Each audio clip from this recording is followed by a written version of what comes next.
Foster kid helped a biker's daughter. Escape, the club's thank you, changed his future. Harper hit the frozen asphalt like a dropped doll, bare feet, blood on her knees, breath tearing out of her throat. Behind her, the van's side door slammed, and two men jumped down, boots crunching on black ice. One of them raised a flashlight, sweeping the ditch like a rifle barrel. Harper didn't scream. She just ran, straight toward the darkness where Noah was hiding. He had half a second to decide whether to stay invisible or grab her hand. He reached, and the beam snapped onto them. Noah didn't think. Thinking was how you died. He lunged forward, caught Harper by the wrist, and yanked her down off the road so hard she slid on her side through the crusted snow. Her skin was ice cold through his fingers. She tried to pull away, wild-eyed, mouth open with no sound coming out. "Shh," he hissed, because run would get them killed, and trust me was a joke. He dragged her toward the ditch line, where the plows had piled dirty snow into a wall. There was a drainage culvert under the road. Noah knew it because he'd slept under this overpass twice this month, back when he still believed the state would stop looking for him if he stayed quiet long enough. They dropped into the ditch. Harper stumbled, caught herself, and Noah shoved her forward into the culvert's mouth, a round pipe, half choked with frozen weeds and trash. Cold, wet air breathed out of it like the throat of something dead. "Get in," he whispered. She stared at him like he was insane. Then the flashlight beam swept over the ditch again, brighter now, closer, and Noah didn't wait for her permission. He pushed her. Harper hit her shoulder on the concrete lip, gasped, and crawled inside. Noah followed, belly sliding over grit and ice, heart banging so loud he could swear it would echo out and announce them. The culvert narrowed and the darkness swallowed them. Water trickled somewhere beneath the ice. His palms went numb instantly. Outside, boots crunched. A voice, calm, annoyed, like this was cleanup after a spill. "She didn't get far," another voice answered, tighter. "Boss said no mistakes." Harper's breath came in thin, panicked squeaks. Noah clamped a hand over her mouth. She tried to bite him. He took the pain and didn't move. The flashlight beam reached the culvert entrance, a white blade stabbing into the pipe. Noah pressed himself flatter, shoulder against Harper's shoulder, making himself smaller than he already was. He'd been trained for this. Foster homes taught you how to disappear. Caseworkers taught you how to nod and lie. Streets taught you that the second you were seen, you belonged to somebody. He felt Harper shaking, not just cold, terror. The beam held at the entrance, paused. The men were right there, close enough for Noah to smell cigarette smoke carried on the wind. "Check the ditch," the calm voice said. Boots slid down the embankment. Ice cracked. The beam moved, jumped, swept, too fast, too bright. Noah's mind did math without him. If they found the culvert, they'd crawl in. If they crawled in, they'd see Harper. If they saw Harper, they'd grab her. If they grabbed her... Noah didn't finish the thought. He didn't let himself. Harper's eyes locked on his in the narrow beam spill. She was older than him, 15, 16. Her face was smeared with road grit and tears that froze at the edges. There were red marks around her wrists, thin lines like someone had cinched something tight and yanked. Noah's throat tightened. That wasn't a runaway. That was a girl who'd been tied up. Outside, a boot scraped right at the culvert mouth. The beam pushed deeper, searching. Noah shifted his body in front of Harper without deciding to. His ribs screamed with the movement. Hunger twisted his gut so hard he almost gagged. He hadn't eaten since yesterday morning. Half a donut he stole from a gas station trash can, still in a wrapper if you were lucky enough to find it. The beam slid across Noah's face. For a fraction of a second, he was sure they saw him. He was sure the light would stop, that the voice would say, "There," and hands would grab his ankles and pull him out like an animal. But the beam kept moving. The boot stepped away. "Nothing," the man muttered. "Just weeds and ice." Noah didn't exhale. Not yet. The calm voice sighed. "She's somewhere. She can't just disappear." Harper's chest rose and fell under Noah's hand. He could feel her trying to force herself to stay silent, like she'd already learned what noise earned you. Noah hated that he recognized it. The men moved back up the embankment. Their boots got farther. The flashlight beam lifted, swept the road again. A radio crackled. A third voice, distorted. "You got eyes on her?" "Negative," calm voice answered. "She ran. We're searching." Static. Then, If she makes contact, we're done. You understand? Yeah, the calm voice said, like he understood exactly what done meant. Noah waited until the sounds thinned into distance before he took his hand off Harper's mouth. She sucked in air like she'd been underwater.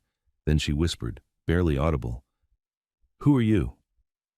He didn't answer immediately because names were dangerous. Names were how you got put back in files.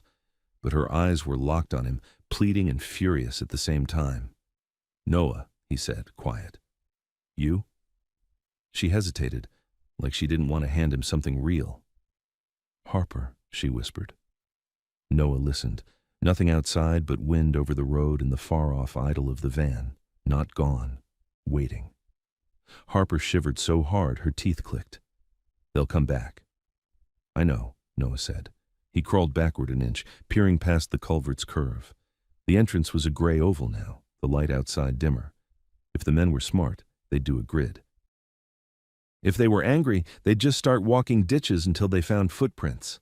Harper's footprints were right there on the shoulder, fresh blood in snow, a trail that screamed. Noah's throat tightened again. He hadn't planned on being involved in anything. His plan tonight had been simple. Stay under the overpass, stay out of sight, survive until morning.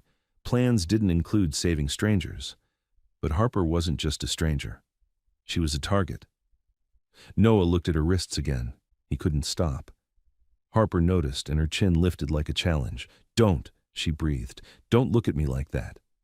"Like what?" Like I'm weak." Noah swallowed. "I'm not." He shifted, trying to make space in the narrow pipe. His jacket was too thin. His sleeves were damp at the cuffs. Harper was wearing jeans, a light hoodie, no coat. Whoever grabbed her hadn't dressed her for weather. That was another detail Noah didn't want to understand, because understanding made it worse. A distant door slammed. Voices rose. They were arguing now, angry. Noah's brain clicked into motion. He'd seen trucks search for him before. They'd come close, then leave, then come back when they thought he'd gotten brave and moved.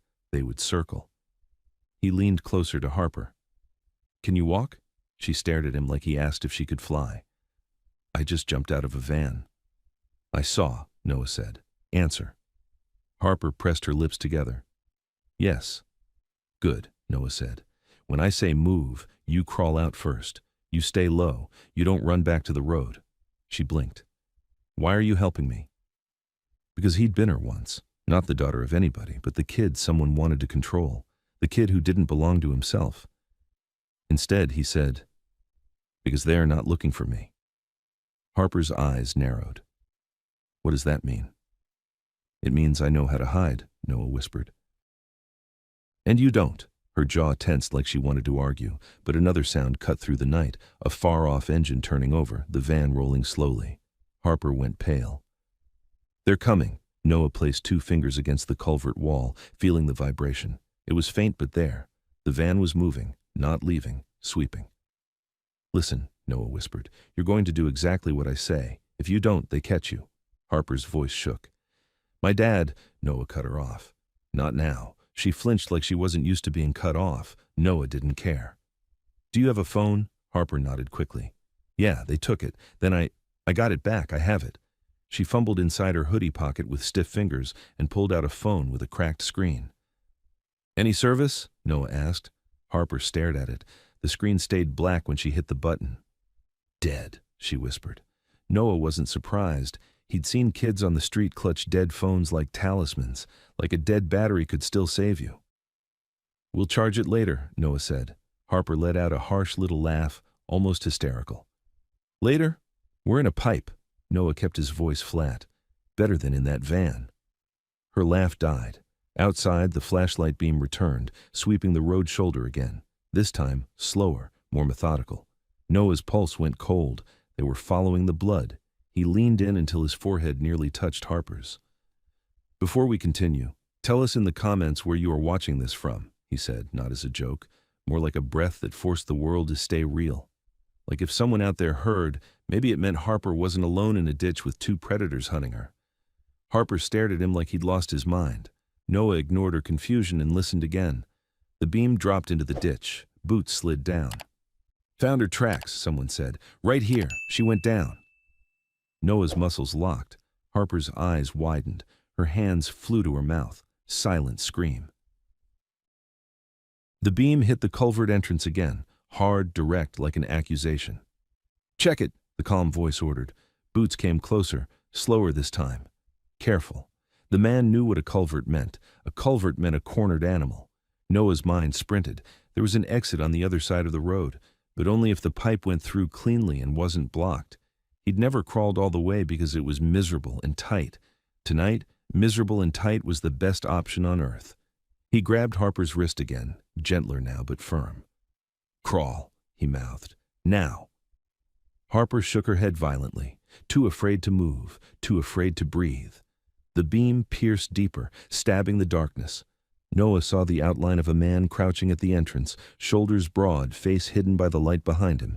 He was close enough now that Noah could hear his breathing, slow and controlled. Noah shoved Harper forward. She slid, scraping her elbows, stifling a cry. Noah followed, pushing with his feet, using the slick concrete and the thin layer of frozen water beneath them like a track. Behind them, the man at the entrance shifted. Noah heard it, the distinct sound of someone stepping into the pipe. Crawl, crawl, crawl. Harper moved faster now, panic giving her strength. The pipe narrowed, squeezing their shoulders. Noah's jacket snagged on something sharp. He tore it free and kept going. The beam behind them grew dimmer as the pipe curved slightly, but the sound of movement followed. A voice echoed inside the culvert, louder, closer. "Harper, come on out. We're not going to hurt you." Harper froze so suddenly Noah almost slammed into her. Noah hissed, "Don't stop." Harper's whisper came out broken. "He knows my name." Noah's stomach dropped. Of course he did. This wasn't random. The voice continued, smooth as syrup. "Your dad's worried. This is making it worse. Let's do this the easy way." Noah pushed Harper again, and she moved, shaking.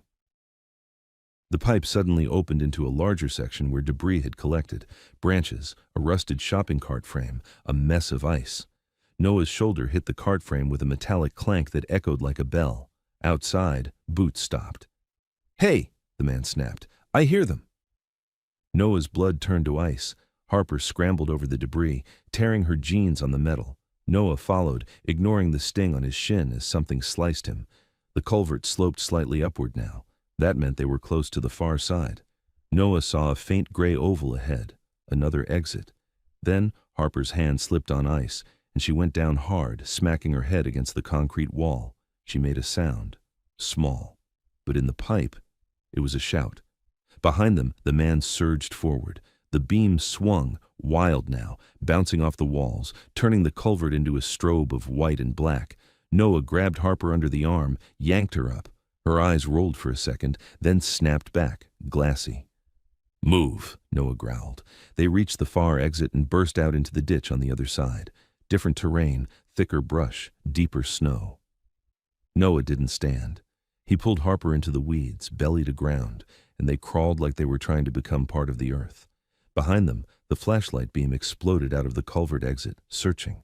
The man was halfway out, cursing, boots slipping. Noah spotted a line of trees 30 yards away. Beyond that, a service road that ran behind an old industrial lot. If they made it, a sharp crack split the air. Harper flinched so hard she nearly screamed. Noah felt the punch of something hitting the dirt inches from his face, spraying frozen soil into his eyes. He stared, stunned, as the man's voice rang out, no longer calm. "Stop!" he screamed. "I swear to God!" Noah didn't wait to see if the guy was bluffing. He grabbed Harper by the back of her hoodie and dragged her sideways into the brush as another crack snapped behind them. The second shot hit higher, somewhere in the trees, making snow fall in a soft burst like shaken flour. Harper tried to lift her head, tried to run upright like normal people ran, and Noah shoved her back down. "Crawl," he breathed. "Crawl like you want to live." They moved on elbows and knees through wet thorns and dead grass that sliced at their skin. Harper's breathing was loud, ragged. Noah hated that he could hear it, hated that it would carry if the wind shifted. Behind them, the man at the culvert exit cursed again, louder, and Noah heard the scrape of him hauling himself out. Another voice, farther back, one of the other men. "Don't shoot! Don't shoot!" "Then move!" the first man barked. Noah and Harper reached the tree line. The trunks were black with ice, and the ground dipped into a shallow gully where old leaves were frozen in place. Noah slid Harper down into it, then flattened on top of her for a second, using his body like a lid. Harper's eyes were huge. She whispered, "He shot at us." Noah pressed 2 fingers against her mouth, not hard, just enough to make her stop talking. He listened. Footsteps, not running. That was worse. Running meant panic. Slow meant confidence. The flashlight beam flashed between trees, then vanished, then returned. They were searching angles now. They had time. They thought they owned the night. Noah crawled backward inch by inch until he could see past Harper without exposing her. Through the thin branches, he spotted movement. 2 shadows fanning out, one higher up near the road, one lower down nearer the ditch.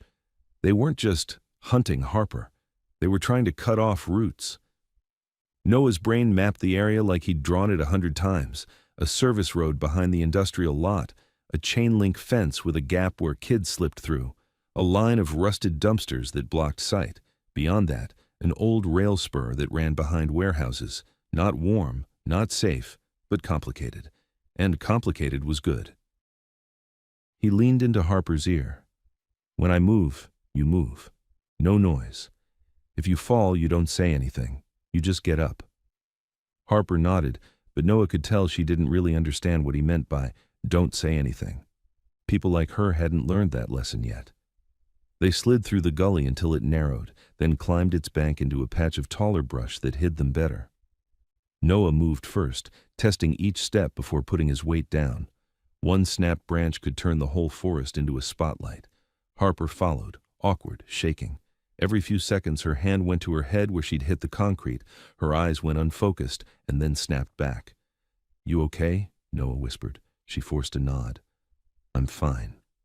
Her voice sounded wrong, too thin, too far away. Noah didn't believe her, but he didn't have the kind of life where believing mattered. They reached the service road. It was a strip of cracked pavement packed with snow, running between trees and the back wall of a warehouse. On the other side, a fence topped with bent wire leaned inward like it was tired.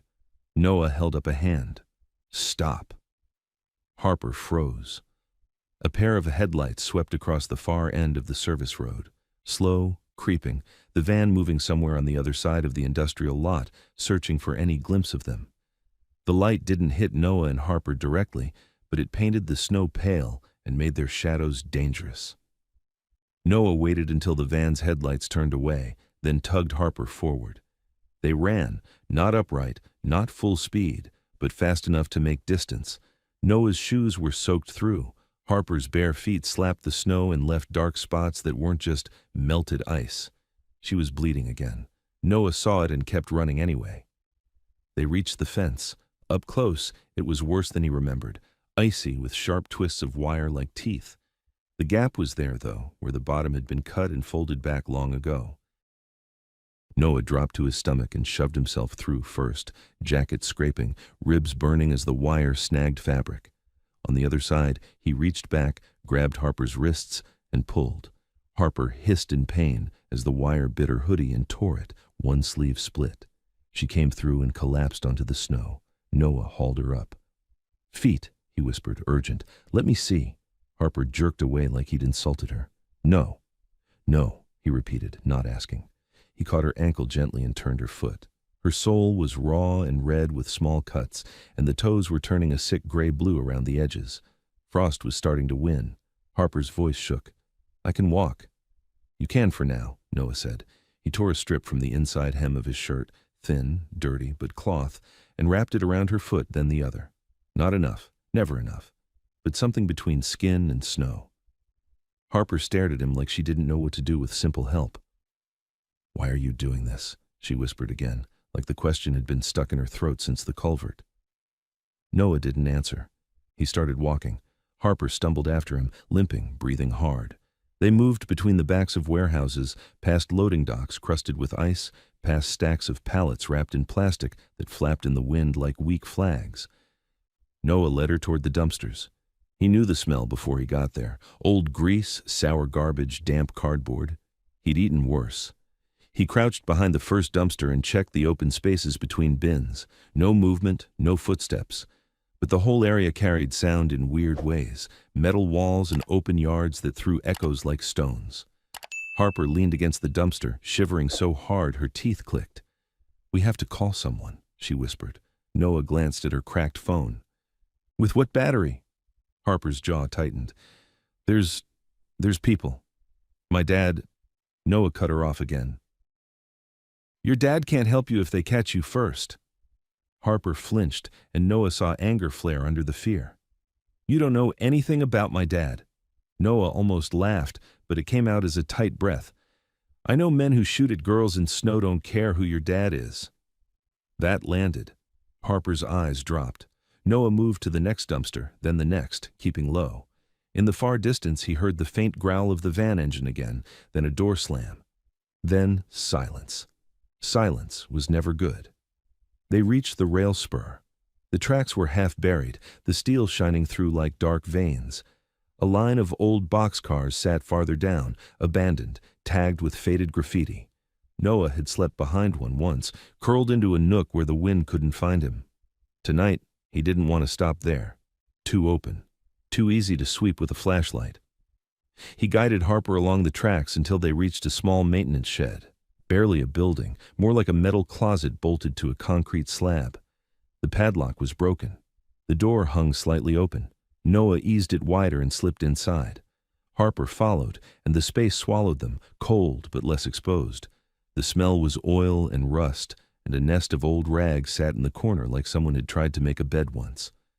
Harper sank onto the concrete, hugging her knees. Her breath fogged the air. Noah crouched by the door, peering through the crack. For the first time since she'd crashed into his life, Harper looked directly at him and said, "They're not my parents. Those men." Noah didn't react. Harper continued anyway, voice low and shaking. They said they were taking me somewhere safe, a place with counselors. They said my dad wasn't stable, that he was dangerous. They said it was a court thing." Noah's stomach tightened. Court thing. Counselors. Safe placement. He'd heard those words with different faces saying them, but the meaning always stayed the same. Your property now. Noah kept his eyes on the crack in the door. "You came out of a courthouse?" Harper froze. "How did you?" Noah pressed. Harper swallowed. "No, not inside, in the parking lot.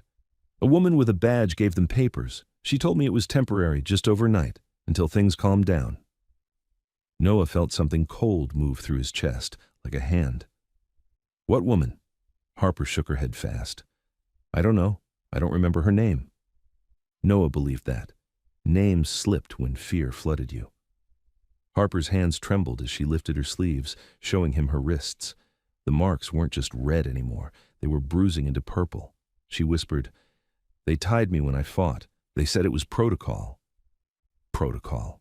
Another system word, another excuse. Noah exhaled slowly. "You're sure you didn't just run away?" Harper's eyes snapped up, insulted. "No."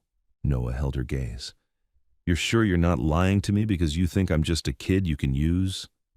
Harper's mouth opened, then closed. For a second, her mask slipped and Noah saw it, pure, raw fear without any attitude wrapped around it. "I don't even know who you are," she said. "I don't have time to use anyone. I just don't want to go back in that van." Noah nodded once. That was the only truth he needed. Outside, a crunch of snow made his spine go tight, then another. Harper heard it too. She went still like prey. Noah pressed his face closer to the crack. A flashlight beam skimmed over the tracks, sweeping slowly. It didn't hit the shed, not yet, but it was close enough that Noah could see the thin white line of light sliding across the snow like a blade. A voice drifted in, different than the shooter, older, smoother. "She's with someone. The prints change. Smaller shoe size, boy." Noah's blood turned to ice. Harper mouthed, "They know." Noah didn't answer. He scanned the shed interior, desperate. There was a back panel loose near the floor, bent metal from an old hit. A narrow gap that might lead into the brush behind. He crawled to it and tugged. The metal squealed softly. Harper grabbed his sleeve, eyes wide. "What are you doing?" Noah whispered, "Getting out." The footsteps came closer, slow, confident, the kind of walk you used when you already decided the ending. The flashlight beam slid toward the shed door. Noah pushed harder on the bent panel. It moved, just enough to widen the gap. "Harper," the smooth voice called, close now, like he was speaking into her ear. "You're cold. You're hurt. This ends if you come out." Harper's face twisted. Her body leaned forward like she almost believed him. Noah's hand snapped to her wrist, hard. "No." Harper blinked at him, and Noah saw the war inside her, panic versus hope. Hope was a trap. The flashlight beam hit the shed door. Noah shoved Harper toward the gap. "Go," he mouthed. Harper hesitated for one fatal second. The shed door creaked as someone touched it from the outside, testing it, making sure. Noah pushed Harper through the gap first. Metal scraped her shoulders. She stifled a cry into her sleeve. Noah followed, twisting sideways, feeling the panel cut his jacket and rake his back. They spilled into brush behind the shed, low and tangled. Noah landed on his elbows, pain flashing up his arms. Harper landed beside him, eyes squeezed shut. Inside the shed, the door opened. Light flooded the interior, then spilled out through the back gap, turning the brush around Noah and Harper into pale outlines. Noah held his breath so hard his chest hurt. A man stepped inside. Noah saw only the shadow of his boots through the gap, the way he moved like he owned the ground. He paused, then bent slightly. A finger hooked under the loose panel. The metal shifted. Noah tightened his grip on Harper's wrist and pulled her deeper into the brush, inch by inch, dragging their bodies over frozen leaves. The panel lifted higher, letting more light spill out. Noah didn't look back again. He just kept pulling, deeper, darker, until the light thinned. And then he heard the smooth voice say, almost gently, "Found you." Noah didn't run in a straight line. Straight lines were for people who believed the world had rules. The moment the smooth voice said, "Found you," Noah snapped Harper's wrist downward and shoved her into the thickest brush he could find, low and tangled, where branches clawed at their faces in the snow-swallowed sound. He didn't sprint. He slid, crouched, moved like he belonged to the ground. Behind them, the shed door banged once, hard. "Hey!" the man called, still smooth, still calm. "It's freezing. You're going to get yourself hurt." Noah kept pulling Harper, inch by inch, deeper into the scrub. Harper's breath was loud again, wet panic. She was trying to be quiet, and failing the way someone fails when they've never had to be hunted. A flashlight beam knifed through the brush and landed on the place they'd just been. Noah felt the light-like heat on his back. He turned his head just enough to see the man's outline behind the shed, tall, bundled, posture too relaxed for someone who just wants to help. The beam moved in careful arcs, not frantic. He wasn't searching, he was narrowing. Noah spotted the only thing that could save them, the rail spur cut between two warehouse walls ahead, forming a black corridor. Beyond it, an open yard with stacked containers and a line of boxcars sitting silent like sleeping animals. The wind shifted, carrying voices from the other side. More men. They were closing the circle. Noah leaned into Harper's ear. "When I let go, you follow my shoulder. Don't look back." Harper nodded too fast, eyes glossy, like she was fighting tears and cold at the same time. Noah waited for the flashlight beam to sweep away, then launched them forward into the corridor, staying tight to the warehouse wall. Their feet hit patches of ice and slid. Harper almost went down. Noah caught her elbow without breaking stride. A shout behind them. "There! Moving!" Noah's stomach dropped. They'd seen the motion, or Harper's hair, or the tear in her hoodie. Didn't matter. They had confirmation now. The calm voice turned sharp. "Don't let them reach the cars!" Noah ran harder. They burst into the yard. The world opened up, too open. Moonlight reflected off snow and made everything bright enough to betray them. Noah scanned, desperate. The boxcars were 30 yards away. Containers stacked high created lanes like a maze. He picked the lane with the most shadow. They darted between containers. Metal walls rose on both sides, blocking wind but trapping sound. Harper's bare feet slapped and hissed on thin ice. Every step left proof. Noah hated it, but he couldn't carry her, not with his ribs already aching and his hands numb. A flashlight beam flared at the end of the lane. Noah yanked Harper into a gap between two containers, so narrow it squeezed their shoulders. They pressed against metal that stole heat instantly. The beam hit the lane, paused, then moved closer. Harper's whisper came out cracked. "They're everywhere." Noah heard it too. Boots on snow, men fanning out, radios murmuring in short bursts. The way they coordinated was the worst part. These weren't random predators. This was procedure. He tilted his head, listening for something else, and he heard it. A distant low rumble, metal on metal, a train engine idling far down the line. Not close, but real. The rail spur wasn't dead. It was asleep. Noah put his mouth close to Harper's ear. "We're going to the cars." Harper stared. "What?" "The boxcars," Noah hissed. "Now." "But," Noah cut her off, "do you want to go back in the van?" That shut her up. He watched the beam drift away, then pulled Harper out of the gap and sprinted across the last stretch of open yard toward the line of boxcars. The men shouted again, louder now, angry. Their confidence cracked into urgency. A shot cracked the air, higher this time, a warning. Snow kicked up near Noah's foot. Harper flinched and stumbled. Noah grabbed her hoodie and kept moving. They reached the nearest boxcar. Its side ladder was crusted with ice, rungs slick. Noah tried to climb and his hand slipped. Pain shot through his palm, raw skin scraping metal. Harper's eyes were huge. "I can't." Noah scanned along the line. 2 cars down, a sliding door hung open a few inches, stuck on something. Enough space for a kid to squeeze inside. He pulled Harper toward it. Boots pounded behind them, close enough now that Noah could hear the men breathing. One of them shouted, "Stop! You'll freeze to death out here." Noah laughed without sound, like freezing was the worst thing that could happen. He shoved his fingers into the crack of the boxcar door and pulled. The metal screamed. The gap widened just enough. "Go," he snapped. Harper squeezed through sideways. Noah shoved himself in after her, ripping his jacket again on the door's edge. Inside was darkness and stale air and the smell of old grain and rust. The floor was littered with splintered wood and frozen debris. Noah kicked at the door with his heel. It slid shut with a heavy thud, but not fully. Still a thin seam where light leaked in. Outside, the men reached the car. Flashlight beams flashed across the seam, searching. Hands tried the handle. Metal clanged. "Locked," one of them said, frustrated. "It's not locked," the calm voice corrected. "It's stuck." The seam of light widened as someone wedged fingers into it. Noah's heart slammed. He looked around. No exits, no hiding. Just shadows and cold.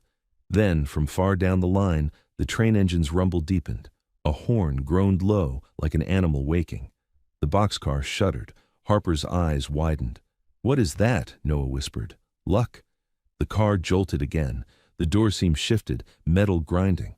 Outside, the men cursed as the moving weight changed everything. "Back up!" someone yelled. "It's moving!" The boxcar lurched, slow at first, then with a steady pull. Noah and Harper staggered and grabbed each other to keep from falling. Outside, the footsteps receded, voices turning frantic. The men couldn't climb onto a moving freight without making it obvious. Not here, not with other rail workers possibly nearby. They could follow in the van, sure, but following a train meant guessing stops, guessing where kids might jump. Noah clung to Harper and listened until the only sounds were the grind of wheels and Harper's shaking breath. Minutes passed. The cold stayed brutal, but the immediate danger thinned. Harper slid down the wall and hugged her knees. She looked like she wanted to cry but didn't want Noah to see. "My dad is going to kill them," she whispered, like it was a prayer. Noah didn't answer. He didn't know her dad. He knew men with power always said they'd burn the world down, and kids always believed it, and the world stayed standing while the kid paid the price. He checked Harper's head where she'd hit the culvert wall earlier, a swelling bump under her hair, tenderness that made her wince when his fingers grazed it. "You need warmth," Noah said. Harper let out a bitter sound. "In a boxcar?" Noah started tearing apart a pile of old sacks and frozen cardboard. Most of it was useless, stiff with ice, but he found a strip of insulation foam and a torn blanket that smelled like oil. He wrapped it around Harper's shoulders anyway. She didn't thank him. She just pulled it tight and stared at her own hands, like she was watching them shake without permission. After a while, the train slowed. The grinding changed pitch. The boxcar rocked less. Noah pressed his ear to the metal wall. He heard distant voices, not the smooth voice, not the shooter's. Different. Work voices, a yard, a stop. He didn't want to jump into another open place, but staying on the train meant leaving the area entirely, heading who knows where with no plan. And Harper had a father somewhere who might actually be searching. Somewhere nearby, maybe. The best chance wasn't running forever. It was getting to a phone, a charger, somewhere with people and cameras. Noah peeked through the seam. Lights, sodium yellow yard lamps, snow falling under them like dust. The train crawled to a near stop. Noah grabbed Harper's sleeve. "We're getting off." Harper's eyes snapped to him. "Here." "People," Noah whispered. "We need people." Harper swallowed and nodded, jaw clenched like she was forcing herself to be brave. Noah jammed his fingers into the door seam and pulled. The sliding door resisted, then groaned open another inch. He shoved his shoulder against it, ignoring pain, until there was a gap wide enough to squeeze out. The air outside was colder, sharper. The yard spread out with stacks of pallets, a small office building, and a line of parked trucks. Noah looked for cameras. He saw one on a pole near the office, angled down toward the tracks. Good. They dropped from the boxcar to the gravel, Harper landing badly and biting back a sound as her wrapped feet hit hard. Noah caught her elbow and moved fast, keeping them low between shadows. They didn't go toward the office. Offices had security. Security had questions. Questions had answers you didn't want to give when you were a runaway foster kid and a girl someone was actively trying to retrieve. Noah led Harper along the edge of the yard until they reached a chain-link gate that had been left ajar for workers. Beyond it was a road, and beyond the road, a strip mall with one sign glowing through the snow. A 24-hour laundromat, and next to it, a small community center with a flickering neon cross. Harper stared at the cross like it might mean safety. Noah didn't trust symbols. He trusted walls and numbers and exit routes. But a place with heat and people was better than a boxcar. They crossed the road in a sprint, tires hissing on wet pavement somewhere far off. Snow hit Noah's face like needles. The community center door was locked, but a side entrance had a buzzer. A sign read, "Night Shelter Intake, Ring Bell." Harper hesitated. What if there? Noah rang the bell. For a second, nothing happened. Then a speaker crackled, a woman's voice, tired and suspicious. "Yeah?" Noah leaned close. "2 kids. We need help. It's freezing." A pause. Then, "Are you bleeding?" Harper raised her hands, wrists visible in the light. "Yes, please." The door buzzed and the lock clicked. They stepped into heat so sudden it hurt. The air smelled like coffee, bleach, and old coats drying. Fluorescent lights hummed overhead. A small room held plastic chairs, a donated clothes rack, and a bulletin board crowded with flyers. A woman in a puffy vest stood behind a desk, late 40s, hair pulled back tight, eyes quick. She looked them up and down like she'd done this 1,000 times. "Names?" she asked. Noah hesitated. Harper opened her mouth. Noah cut in first. "We don't have to. We do," the woman said, firm. "We don't let strangers sleep here without intake. It's policy." Policy. Noah felt his skin crawl. Harper swallowed. "Harper." The woman's eyes flicked up instantly. Not warmth. Recognition. Noah saw it and his stomach dropped. The woman's hand moved slowly to the side of her desk, where a stack of papers sat. She pulled one free and held it up, a printed photo. Harper's face, cleaner, smiling, like it was taken at a school event or a family gathering. Across the top, bold letters, missing/at-risk/do not approach, call this number. Harper's breath caught. "That's..." The woman's voice hardened. "You're her." Harper shook her head. "No, I'm me, but that's not... They're lying. They..." The woman stood, backing slightly as if Harper might explode. "Listen, this says you're dangerous. It says you attacked staff. It says you have a history of..." "That's not true," Harper snapped, panic turning to fury. "They tied me up." Noah saw the woman's eyes drop to Harper's wrists, then flick back to the bulletin like it mattered more. Noah stepped forward. "We just need a place for a night. She's hurt." The woman's jaw tightened. "I can't. If you're on a bulletin like this, we have to call..." "No," Harper whispered. The woman reached for the phone behind the desk. Noah's hand moved before his brain finished deciding. He grabbed Harper's wrist and yanked her back toward the door. The woman's voice rose. "Hey! You can't..." Noah shoved the door open, dragging Harper out into the snow again. The cold hit like a slap. Harper stumbled, then caught herself, eyes wide with disbelief. She was going to call them. Noah didn't stop moving. "Because someone told her to." They crossed the strip mall lot, slipping between parked cars. The laundromat's big windows glowed, showing people inside folding clothes, a TV playing over the hum of machines. Harper's voice shook. "My dad didn't put that out. He wouldn't." Noah didn't answer. He watched the shelter door behind them. A man stepped out into the snow, not the tired woman, a different figure, tall, broad, wearing a volunteer jacket. He looked around slowly, calmly, like he was counting shadows. Then his head turned, and even from a distance, Noah recognized the posture. Ex-cop posture, ex-military, someone who'd been trained to search and find, and who enjoyed it. The man's eyes landed on them across the lot. He smiled. Noah grabbed Harper's hand and ran. Noah didn't give Harper time to think. Thinking made you slow. They cut between parked cars, wheels crusted with snow, bumpers slick with salt. Behind them, the volunteer stepped off the shelter porch like he owned the lot. He didn't rush. He didn't have to.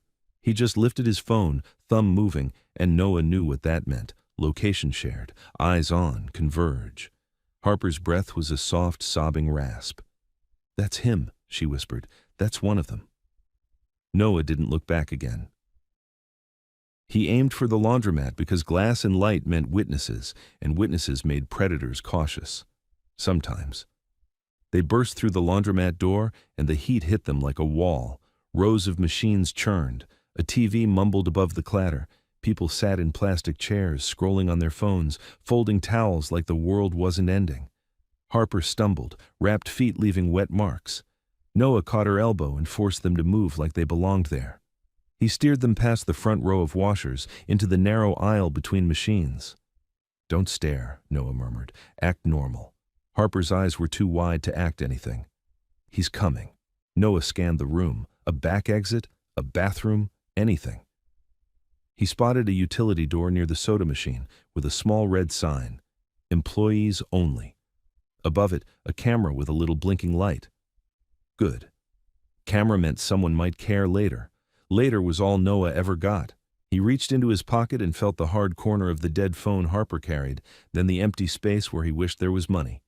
He had nothing to trade for help, nothing but urgency, and urgency made adults suspicious.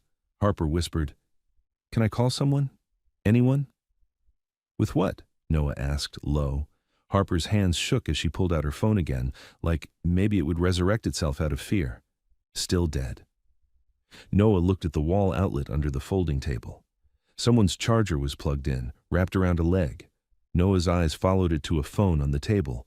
Old model, screen lit, owner nowhere in sight. Maybe in the bathroom. Noah moved fast. He unplugged the charger and shoved it into Harper's hands. "Plug yours in, now." Harper blinked. "That's stealing." "No," Noah whispered. "That's living." She plugged her phone in, fingers clumsy. The screen stayed black for a second, then flickered to life with the tiny battery icon. 1%. 2. Noah kept his body between her and the front windows. Outside, through the glass, he saw the volunteer reach the sidewalk. He paused at the door, looking inside without stepping in. He smiled again, like he'd already decided he had time. Noah's stomach went tight. He didn't want to come in because of witnesses, or because the laundromat had cameras, or because he was waiting for Harper to panic and run back out. Noah leaned toward Harper. "When your phone hits 5%, you call one number, 1. You know it?" Harper nodded too fast. "My dad." Noah didn't say what he thought about that. He just said, "Not on speaker, short, location." Harper swallowed, eyes burning. "He'll come." Noah watched the volunteer's reflection in the glass. The man lifted his phone again. He wasn't calling. He was updating. A woman near the dryers looked up, frowning at Harper's bloody knees and Noah's ripped jacket. Her gaze went to Harper's wrists, then to Noah's face. She opened her mouth. Noah shook his head slightly, a silent warning. "Don't." The woman hesitated, then looked away. People always looked away unless they were forced to see. Harper's phone ticked to 5%. She whispered, "Now?" Noah nodded once. Harper hit a contact without looking, like she'd memorized it with her life. It rang once, twice. Her breathing held on the third ring like a prayer. Then a voice answered. Male, rough, immediate. "Harper?" Harper's face crumpled, relief and terror mixing. "Dad?" No names, Noah hissed. Harper swallowed hard. I'm alive. The voice sharpened instantly, a switch flipping. Where are you? Harper stared at Noah like she didn't know. Noah grabbed the phone, leaned in, and spoke fast. Strip mall off the rail yard. There's a laundromat next to a shelter. They put a missing bulletin on her. People are hunting her.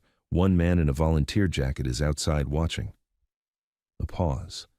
Then, in that voice, something dangerous settled. Who is this? Noah didn't answer the question. She has bruises on her wrists. They shot at us. Another pause, shorter. Stay inside. Do not move. I'm tracking. I'm coming. The call ended. Harper grabbed the phone back, clutching it to her chest like it was a heartbeat. He's coming, she whispered, half sobbing. Noah didn't feel relief. Not yet. He'd heard promises before. Promises didn't stop boots. Outside, the volunteer finally stepped into the laundromat. He walked in like a regular guy killing time, hands in his pockets, head slightly bowed against the cold he'd left behind. He didn't scan frantically. He didn't have to. His eyes went straight to Harper. Harper froze. Her shoulders rose like she expected a hand to grab her hair. Noah stepped into the aisle, blocking the line of sight. The volunteer smiled, polite. Hey, he said, voice warm. You two okay? They said at the shelter you ran off. Noah didn't answer. The volunteer's gaze flicked over Noah's face, then down to Harper's wrapped feet and bloody knees. You're hurt, he said, still warm. Let's get you somewhere safe. Harper's throat worked. No. The volunteer sighed like he was disappointed. Sweetheart, it's freezing out there. You don't want to make this harder. Noah heard the word sweetheart and felt something in him go cold and sharp. Adults who called you that were never kind. The volunteer took one step closer, not fast, just a step. Noah raised his chin. Back up. The volunteer's eyes narrowed a fraction, then smoothed again. Who are you to tell me? Noah's voice came out flat. Back up or everyone in here hears you're chasing a girl with bruises on her wrists. The volunteer paused. Around them, the laundromat noise kept going, but a few people had started looking. A teenager folding hoodies slowed down, eyes alert now. A man near the TV leaned forward. The volunteer's smile tightened. Nobody's chasing anybody. She's missing. I'm trying to help. Noah tilted his head. Then call the police and wait outside. That was the wrong answer. Noah saw it in the volunteer's eyes, an instant flicker of irritation, like Noah had stepped out of his script. The volunteer's hand moved toward his jacket pocket. Noah grabbed Harper's wrist and pulled her sideways down the aisle. Now, he whispered. Harper stumbled, then moved, limping faster than she should have been able to. Noah aimed them toward the employee door. He didn't know if it was locked. He was out of options. He shoved it. It opened. They spilled into a narrow back hall that smelled like bleach and wet lint. The sound of the laundromat dulled behind them. Noah slammed the door and twisted the simple latch. It wouldn't hold long, but it might buy seconds. Harper's eyes were huge. He had something. No time, Noah said. The hall ended at another door with a push bar. Exit. Noah pushed it open and the night hit them again, colder than before. They were behind the strip mall now, where dumpsters sat and snow drifted in dirty waves. A chain-link fence separated the lot from a service lane. Noah hauled Harper toward the fence gap, but Harper jerked back. My dad said stay inside, Noah snapped. Your dad isn't here yet. Harper's eyes filled. He's coming. And they're here now, Noah said, and he hated how harsh it sounded, but he needed her moving. Behind them, the laundromat's back door slammed open. The volunteer stepped out, no smile now. His voice dropped, low and sharp. Enough! Noah shoved Harper through the fence gap first. She scraped her shoulder and hissed. Noah followed, feeling wire bite his jacket again. They hit the service lane and ran, Harper limping, Noah half dragging her. Noah didn't head back toward the rail yard, too open. He cut toward the older neighborhood behind it, where streets twisted and porch lights were sparse. He'd been through there on nights he couldn't stay under the overpass.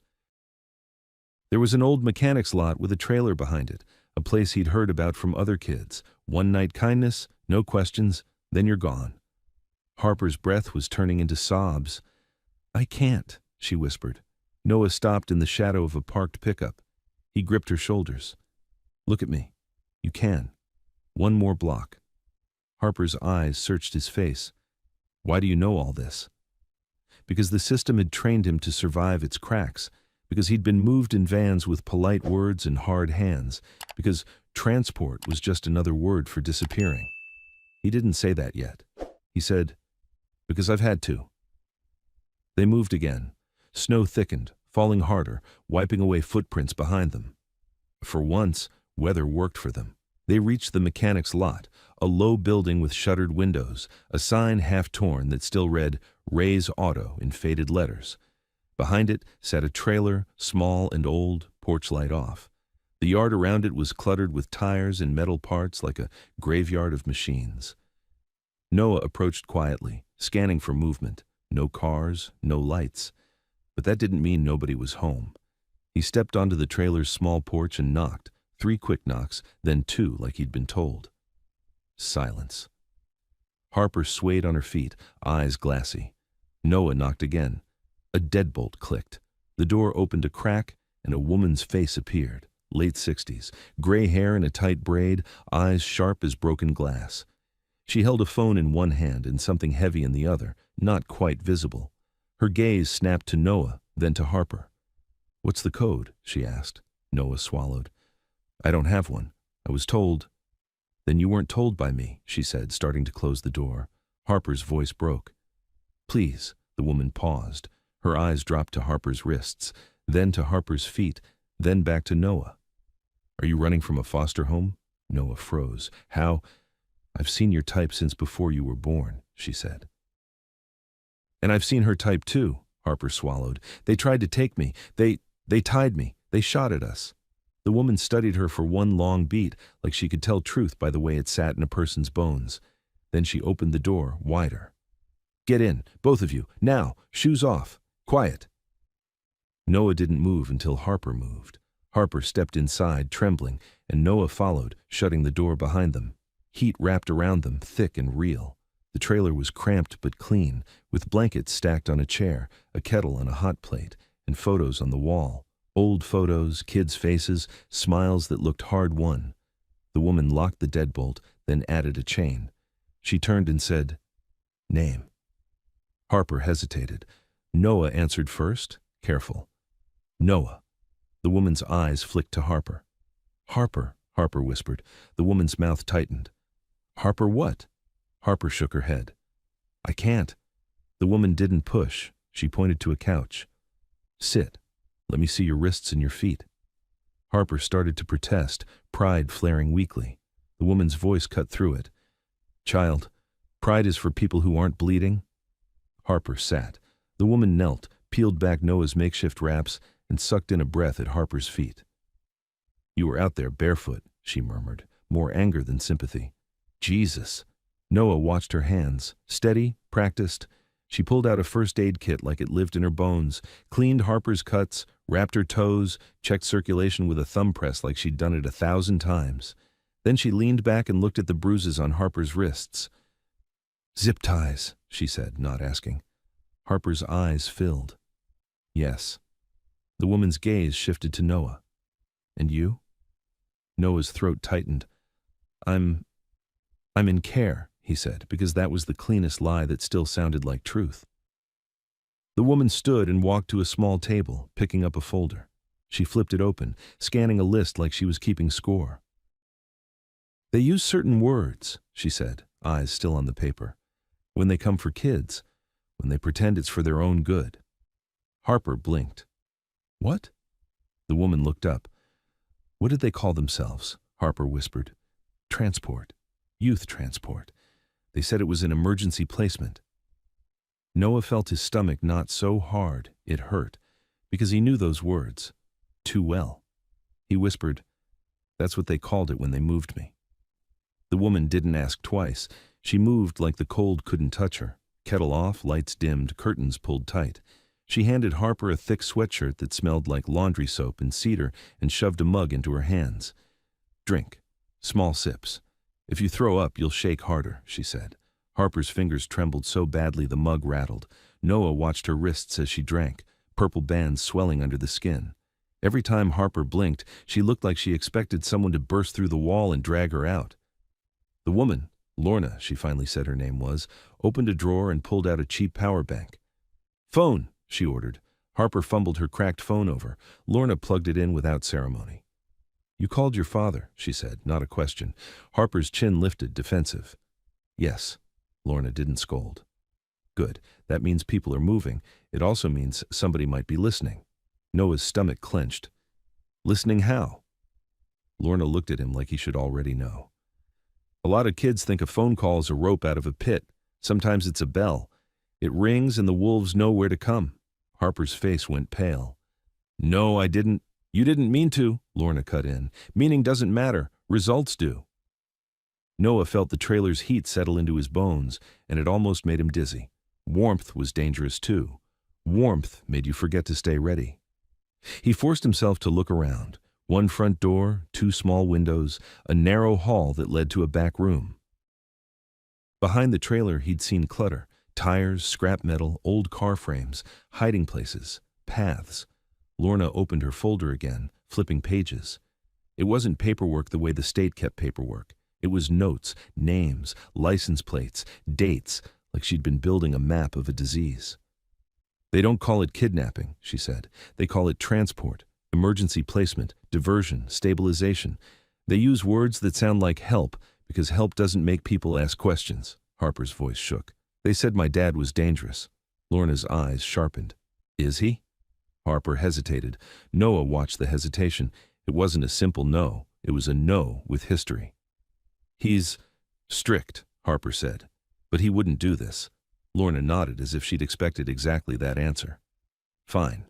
Then the question is who benefits from you being labeled at risk?" Noah swallowed. "What about me?" Lorna looked at him, and for the first time her face softened. Not kindness, something heavier. "Boys like you get moved when you start noticing too much," she said, "or when someone decides you're worth money." Noah's throat went tight. "I'm not worth anything." Lorna's voice went flat. "Every child is worth something to the wrong person." Silence filled the trailer, thick as the blanket stacked in the corner. Then Noah heard it. Faint outside. Not voices, not footsteps. An engine. Slow. Harper heard it too. She stiffened, mug frozen halfway to her mouth. Lorna didn't move like someone surprised. She moved like someone who'd been waiting for this moment since she opened the door. She crossed to the window, lifted the curtain a centimeter, and looked out. Noah watched her eyes change. That was all he needed. "They found us," he whispered. Lorna dropped the curtain. Maybe they're just passing." But Noah saw her hand go to the chain lock again, checking it without looking. That wasn't just passing. Harper's voice cracked. "My dad said he was coming." "And he might," Lorna said, already moving. "But we don't bet our lives on might." The engine sound stopped. A door shut outside.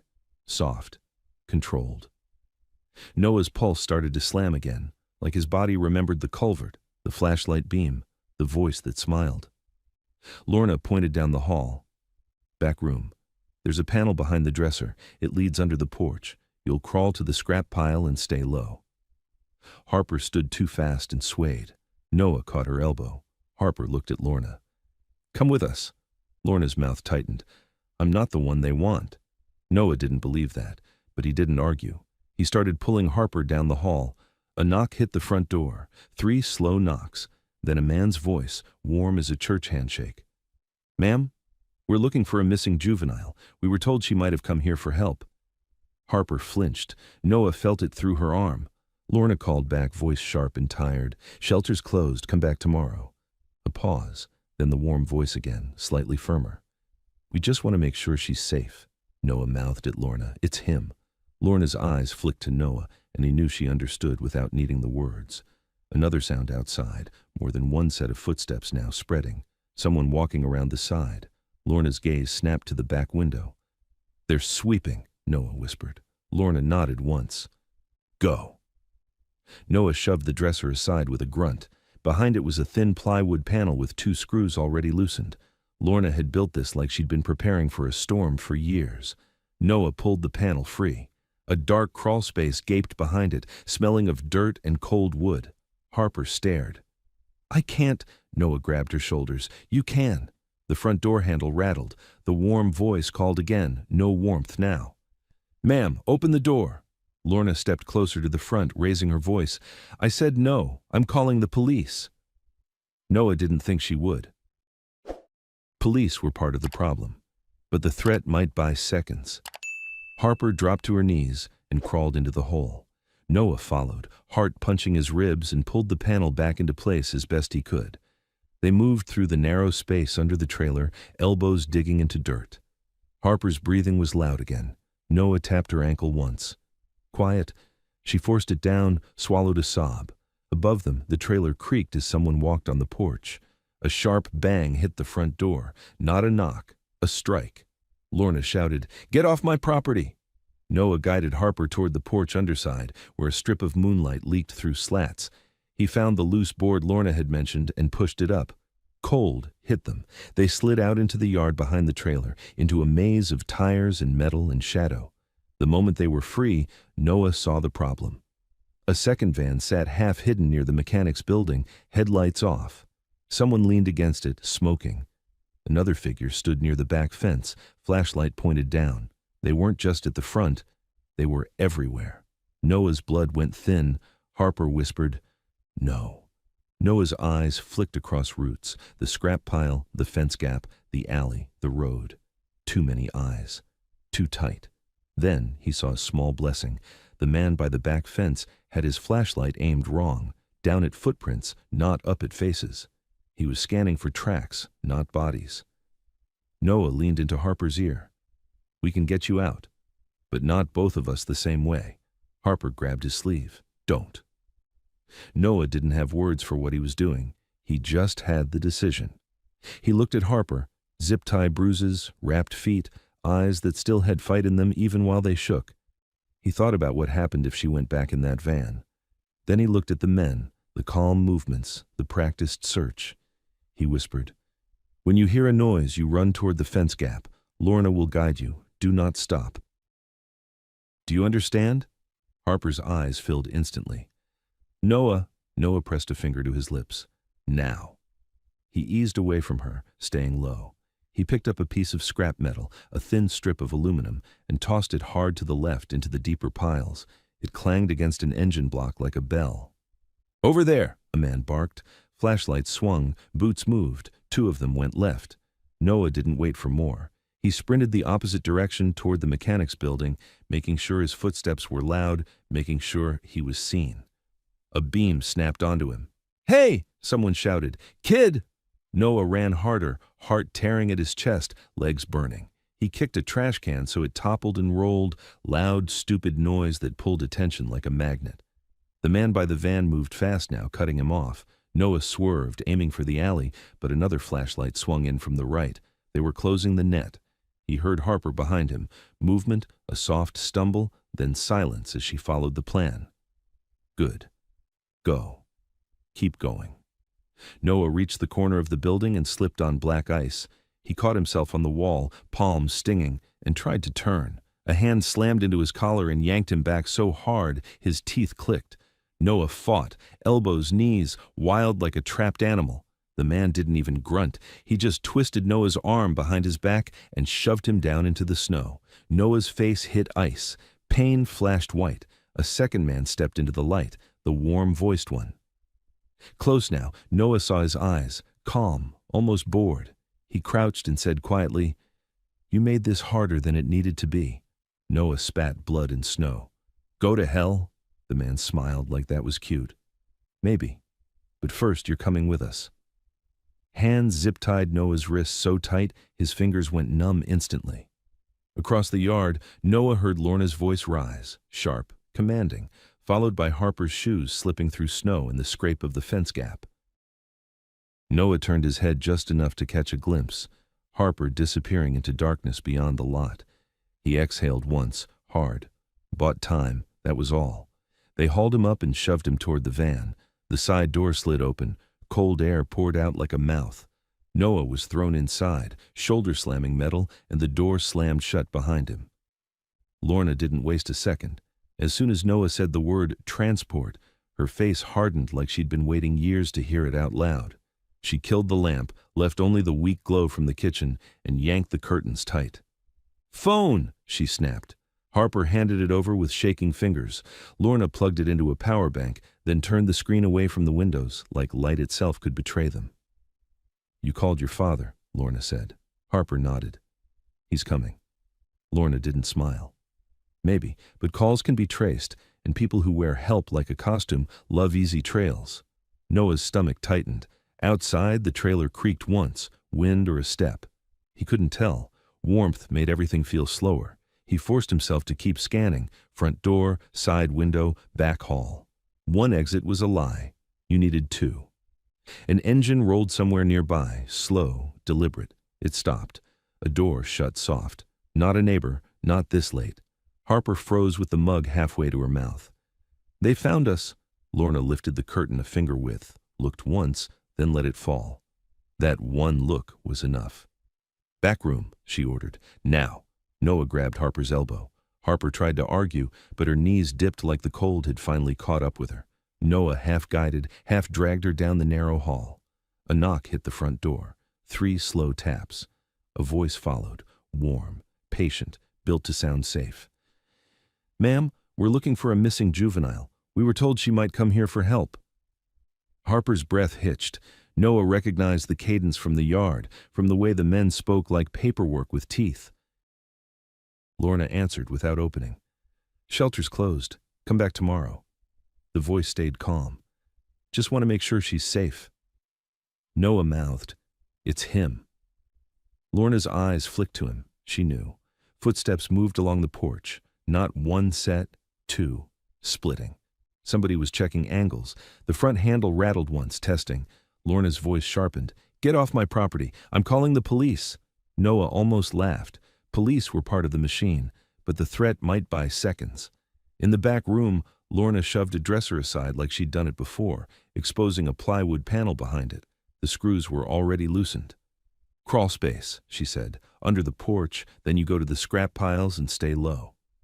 Harper stared at the dark hole like it was a grave. "I can't." "You can," Noah said, flat, because softness would break her. He pushed the panel open. Cold air spilled out from beneath the trailer. A bang slammed the front door, harder this time. Lorna shouted, "I said no." Harper dropped to her knees and crawled in, shoulders scraping wood. Noah followed, pulling the panel back as best he could. Dirt pressed into his elbows. The space was tight, freezing, smelling of wet earth and old boards. Above them, the trailer groaned. A heavy step. The warm voice, closer now, no longer polite. "Open the door." Noah guided Harper forward, tapping her ankle once when her breathing got too loud. Quiet. Quiet. A loose board ahead lifted into a thin strip of moonlight. Noah pushed it, and they slid out behind the porch into the yard, tires stacked like walls, scrap metal half buried in snow, the mechanic lot looming dark. And then Noah saw the problem. A second van sat near the shop, lights off. A man leaned against it, cigarette ember glowing. Another figure stood near the back fence with a flashlight pointed down, scanning tracks. They weren't only at the front, they'd wrapped the place. Harper's whisper came out broken. "No!" Noah's brain sprinted. The fence gap was still there. Lorna had mentioned it, but getting to it with Harper limping would be slow.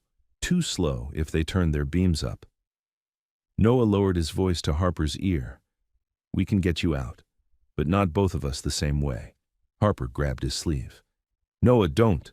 He looked at her wrists again, the bruises swelling under the skin, and made the decision before fear could argue. "When you hear a noise," he whispered, "you run to the fence gap. Lorna will see you. Do not stop. Do you understand?" Harper's eyes filled instantly, and she shook her head like she could refuse reality. Noah pressed his finger to his lips. Then he eased away, staying low, and snatched a thin strip of aluminum from the scrap pile. He threw it hard to the left. The metal clanged off an engine block like a bell. "Over there!" someone barked. Flashlight snapped left. Boots crunched toward the sound. Noah stood up on purpose and sprinted the opposite direction, fast, loud, reckless, making sure he was seen. He kicked a trash can so it rolled and howled across the frozen ground. A beam caught him instantly. "Hey, kid!" "Good. Take the bait." He ran along the mechanic building, trying to reach the alley, but a man peeled off from the van, cutting him off with calm speed. Another light swept in from the right, closing the gap. Noah swerved, slipped on black ice, caught himself on the wall. Too late. A hand slammed into his collar and yanked him backward. His teeth clicked. He fought with elbows and knees, but the man twisted his arm behind his back like Noah weighed nothing. Cold bit his face as he hit the snow. The warm-voiced man crouched beside him, finally close enough for Noah to see his eyes, flat, certain. "You made this harder than it needed to be," the man said. Noah spat blood and snow. "Go to hell." The man smiled, almost amused, and nodded to someone behind him. Zip ties cinched tight around Noah's wrists until his fingers went numb. Across the yard, Noah heard Lorna's voice rise, sharp, commanding, then the scrape of the fence gap. Harper's breath, fast and panicked, then fading into distance. Noah turned his head just enough to catch a glimpse of Harper disappearing into the dark beyond the lot. He forced one hard exhale. That was the point. Bought seconds, maybe minutes. They hauled him up and shoved him toward the van. The side door slid open, spilling stale, cold air. Noah was thrown inside, shoulder-slamming metal, and the door slammed shut. Noah came up coughing in the dark as the van lurched forward. His shoulder throbbed where it hit the metal floor. The zip ties were so tight, his hands had already started to tingle like they were falling asleep forever. A thin strip of light leaked through the seam of the sliding door. He saw boots, two men up front, silhouettes. The warm-voiced one climbed in behind him and shut the inner partition with a hard click, sealing Noah into the cargo space like a package. "You didn't have to do all that," the man said, calm again, as if Noah had merely inconvenienced him. Noah pulled his knees under him. "Where's Harper?" The man didn't answer directly. "You know what's funny? Kids think they're making choices. They think they're the first brave kid to ever try something." Noah's throat tightened. "Where is she?" A flashlight snapped on and blinded him for a second. The beam settled on his wrists. "You've got a record?" the man asked. Noah forced his voice steady. "I don't know what you mean." The man smiled like that was cute. "Foster, runaway. No legal guardian. That means you don't exist in the way that matters." Noah lunged, pure instinct, but the van rocked and he slammed into the wall. A hand grabbed the back of his jacket and shoved him down again. "Easy," the man said. "I'm not here to hurt you, not unless you make me." Noah tasted blood where he'd bitten his own cheek. "You shot at us." "That wasn't me," the man said, and it was worse that he sounded truthful. "That was an idiot. We'll deal with him." Noah's stomach turned. These weren't just predators, they were organized. They corrected each other. They had rules. The man leaned closer, voice lowering. "Here's what happens next. You calm down. You tell me who she called. You tell me what she said. And then I make sure you land somewhere comfortable." Noah stared at him through the dark. "You mean you disappear me?" The man's smile thinned. "Disappear is such an ugly word." Noah didn't respond.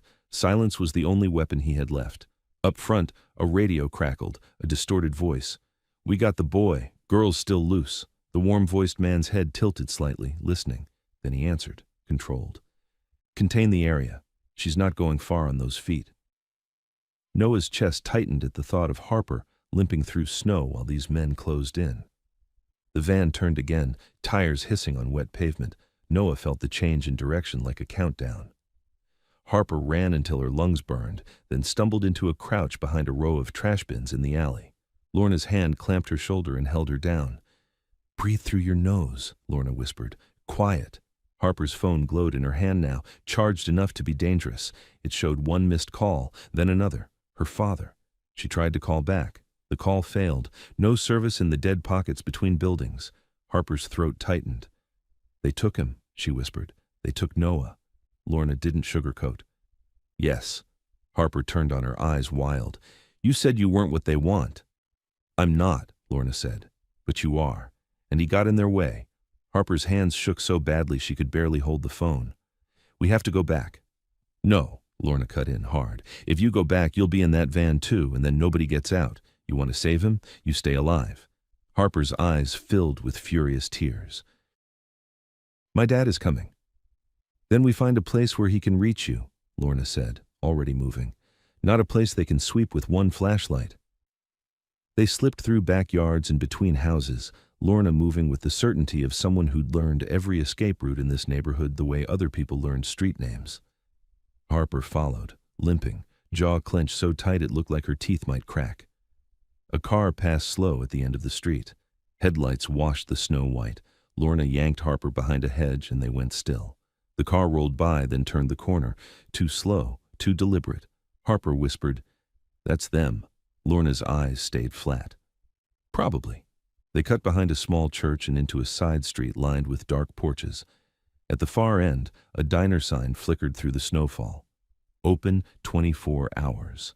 Yellow light. People. A camera over the door. Harper stared at it like it was a lifeboat. Lorna grabbed her chin gently and forced eye contact. "Inside, you don't act like prey. You act like a girl who fell and needs help. You hear me?" Harper swallowed. "I don't know how." "You do," Lorna said. "You've been doing it your whole life. Use it for something real." They crossed the street fast and pushed into the diner. Warmth hit Harper like a wave. The smell of grease and coffee and onions wrapped around her. A few truckers sat in a booth, heads down. A waitress refilled a mug, bored. A teenager behind the counter looked up, then immediately stared at Harper's wrapped feet and bruised wrists. Harper's voice came out thin. "Please, I need to charge my phone. I need to call my dad." The teenager hesitated, eyes darting to Lorna as if checking for permission. Lorna stepped forward, calm and firm. "She's hurt. We'll pay. We just need a corner and an outlet." The teenager nodded quickly and pointed. "Booth by the wall. Outlet under it." Harper slid into the booth and plugged in. Her hands wouldn't stop shaking.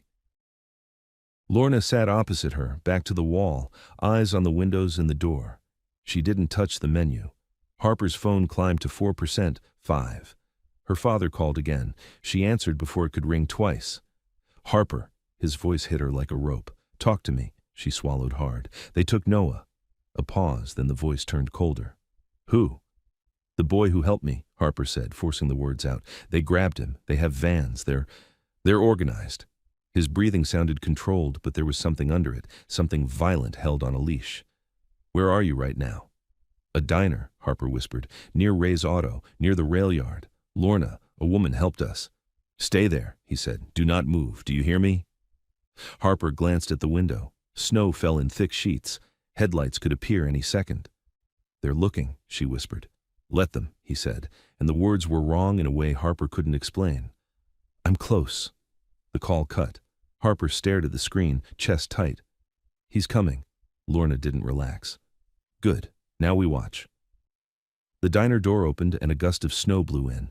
2 men stepped inside, not the warm-voiced one. Different. Both wearing work jackets, hats low, faces ordinary enough to belong anywhere. But their eyes weren't ordinary. Their eyes moved like searchlights. Harper froze. Lorna's hand slid under the table and squeezed Harper's knee once, a silent command. "Don't move." One of the men glanced toward the counter, then toward the booths. His gaze drifted across the room, slow, lazy. Then his eyes landed on Harper's wrapped feet, on the bruises at her wrists. He didn't smile. He turned his head slightly, and his hand went to his pocket like he was about to make a call. Lorna leaned in, mouth close to Harper's ear, voice like steel wrapped in cloth. "When I say go, you go out the back. You run to the gas station lights. You don't look for Noah. You don't look for your dad. You run." Harper's eyes filled again. "Noah," Lorna cut her off. "Alive people can save people. Dead people can't." The man at the counter started walking toward their booth, slow, certain, like he already owned the ending. The man kept walking toward their booth like he'd paid for the seat. Harper couldn't make her hands unclench. Her phone was still plugged in, battery crawling upward, screen glowing like a beacon. The man's eyes dropped to it, then to her wrists, then back to her face, calm, appraising, like he was checking inventory. Lorna didn't move. She kept her back to the wall, coffee untouched, smile nowhere. Her voice stayed low. "Don't stare at him. Look past him." Harper tried. Her vision tunneled anyway. The man stopped at the edge of the booth. "Evening," he said to Lorna, polite. Then his gaze slid back to Harper. "You okay, kid?" Harper's throat locked. If she said no, he'd push. If she said yes, he'd take it as permission. Lorna answered for her. "She fell. We're waiting on family." The man nodded as if he believed her. Family can be a messy word. His hand dipped into his jacket pocket, not fast, not aggressive, like he had all night. Lorna's fingers tightened on Harper's knee under the table. Now. Harper's charger cord yanked free as Lorna ripped it out in one clean motion. Lorna slid out of the booth first, blocking the aisle with her body while Harper limped after her. The man's smile didn't change. "Ma'am, don't make this." Lorna grabbed a glass sugar dispenser off the table behind her and flung it, not at him, but at the floor between his feet. It shattered like a gunshot. Every head in the diner snapped up. The man flinched half a second too late. He'd expected quiet compliance, not noise, not witnesses. Lorna raised her voice instantly, sharp enough to cut through the clatter. "Don't touch her. She's a minor. She has bruises on her wrists and you followed her in here." The truckers in the corner straightened. The teenager behind the counter went pale. The man's eyes narrowed, anger flashing through the polite mask. His hand stayed in his pocket. Lorna didn't give him time to adjust. She shoved Harper toward the kitchen door behind the counter. "Back!" she snapped at the teenager. "Now!" The teenager hesitated, then stepped aside like fear made the decision for him. Harper limped through the swinging door into the kitchen. Heat, steam, the smell of fryer oil. A cook stared at them, confused. Lorna didn't explain. She cut through the kitchen like she'd worked in one before and shoved open a back exit. They spilled into the alley behind the diner. Snow hit Harper's face like needles. Her feet screamed inside the wraps. She almost fell. Lorna caught her sleeve and pulled her upright. "Gas station lights," Lorna said. "Now!" They ran, Harper limping, Lorna moving fast despite her age, dragging Harper through the darkness between buildings. Behind them, the diner door banged open. A man's voice barked something angry. Footsteps hit snow. Harper's breath turned to sobs she couldn't control. "He's right there." "I know," Lorna said, and her voice stayed cruelly calm. "Keep moving." They reached the gas station at the corner, bright and ugly under fluorescent lights. 2 cars sat at the pumps. A clerk behind the glass watched them approach, eyes widening at Harper's blood-streaked knees. Lorna yanked Harper under the overhang by the ice machine. "Out of the open," she ordered. Harper fumbled her phone up. 6%, enough to dial. Her father's number was still at the top of the screen. Before she could hit call, headlights swung into the lot, not the van. A low thunder of engines rolled in behind the headlights, deep, heavy, multiple bikes moving together. The sound filled the night like a warning siren. Harper froze so hard it hurt. The bikes pulled in fast, angled wide, taking positions without thinking about it. Leather cuts, dark helmets. One bike had a small patch on the side bag, something sharp-looking under the light. They didn't look like police. They looked like a storm. The man from the diner reached the edge of the lot at the same time, stepping out from the alley shadows. He stopped when he saw the bikes. His posture changed, just a fraction, calculation replacing certainty. A rider swung off the lead bike and ripped his helmet off. Broad shoulders, beard, eyes that snapped straight to Harper like a magnet. When he saw her wrists, his face went still in a way that wasn't calm. It was controlled rage. "Harper," he said, voice low. Harper's throat opened and closed. "Uncle Jace?" she whispered. Jace moved to her in 3 steps. He didn't hug her. He checked her like a medic, eyes on wrists, knees, head. "You hurt?" he asked. Harper tried to speak and only air came out. Then it broke loose. "They took Noah." Jace's jaw tightened. "Who's Noah?" "The boy who saved me," Harper said, words tumbling. "They grabbed him. Vans, a man with a warm voice. They said, 'Transport.'" At the word transport, one of the bikers behind Jace muttered, "No." Another rider, taller, older, stepped forward, scanning the lot. "Where were you held?" Harper pointed with shaking fingers. "Ray's auto, the trailer behind it. Lorna, she helped. They wrapped the lot. They took him." Jace looked at Lorna for the first time. "You Lorna?" Lorna nodded once. "They're not amateurs." Jace's eyes flicked back to Harper. "Your dad's 2 minutes out. We got your ping and made the turn faster." Harper's phone vibrated, an incoming call. Dad. Her hands shook so badly she almost dropped it. She answered, and the voice that hit her ear was rough and immediate. "Where are you?" "At the gas station," Harper choked. "Uncle Jace is here. They took Noah." A pause. Then the voice went quiet in a way that scared Harper more than shouting. "Stay with the club. Do not move." The call ended. Harper stared at the screen like it had burned her. Across the lot, the diner man had backed away toward the alley, trying to vanish now that the bikes were here. He lifted his phone, thumb moving. Jace noticed. His head turned slowly, eyes locking on the man like a spotlight. The man froze, just for a second. Jace didn't shout. He didn't threaten. He just nodded once to two riders. They moved like they'd done it 1,000 times, fast, silent, cutting off angles. One blocked the alley mouth. The other approached from the side, staying out of direct line. The man tried to step back. A rider grabbed his jacket and slammed him against the brick wall hard enough to knock the air out of him. "Who are you?" the rider asked, voice flat. The man's eyes darted over the bikes, the patches, the stance of men who weren't pretending to be helpful. He swallowed. "I'm a volunteer," he rasped. "She's missing. I was trying to—" "Bruises on her wrists," the rider cut in. "Blood on her knees, and you're hunting her in a diner." The man's mouth opened, but no story came out fast enough. Jace didn't look at him anymore. He looked at Harper. "You're coming with me," he said. "Right now." Harper's panic spiked. "Noah, we're getting him," Jace said, and the certainty in his voice was different than the predator's certainty. This was loyalty. This was family moving as a unit. He turned to Lorna. "You coming?" Lorna shook her head. "I stay visible. I make calls. I don't disappear into your war." Jace accepted that without arguing. He pointed at one rider. "Take Harper to the truck. Warm her up." A black pickup rolled into the lot behind the bikes, engine rumbling. The driver's door opened and a man stepped out, bigger than the rest, no helmet, gray in his beard, eyes like the bottom of a lake. Harper's chest tightened. Dad. He crossed the lot in long strides.